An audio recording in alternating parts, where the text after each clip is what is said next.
Praise the lord. దేవుని పరిశుద్ధ నామానికి మహిమ కలుగును గాక.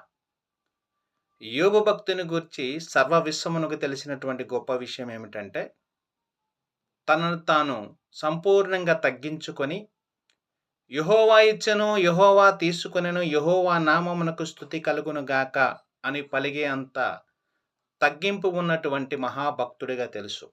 అయితే ఆయనలో ఉన్నటువంటి మరొక కోణం ఏమిటి అంటే, ఆయన తాను ఎరగని జనుల యొక్క వ్యాజ్యమును చాలా జాగ్రత్తగా విచారించగలడు.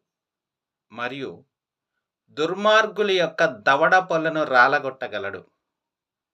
వారి నోట నుండి, వారి పళ్ళ నుండి దోపుడు సొమ్ముని లాగివేసి తిని అని పలుకుతూ ఉన్నాడు. నిజమైన క్రైస్తవుడు, యథార్థవంతుడైనటువంటి క్రైస్తవుడు దుర్మార్గుల యొక్క దవడ పళ్ళు రాలగొట్టే స్థాయిలో ఉండాలి. తప్పు జరుగుతున్నా, అవినీతి జరుగుతూ ఉన్నా ప్రశ్నించే శక్తిగా క్రైస్తవుడు ఉండాలి. నీ యథార్థత ఏమిటి అంటే దవడ పళ్ళు రాలగొట్టేట విధంగా ఉండాలి.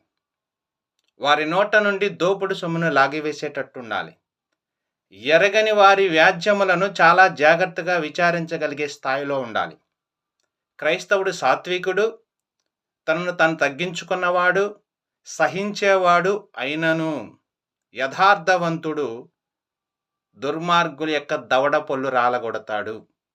ఇట్టి స్థితిలో ప్రతి క్రైస్తవుడు ఉండాలని ప్రభువు పేరిట మిమ్మలను బ్రతిమలాడుకొనుచున్నాను.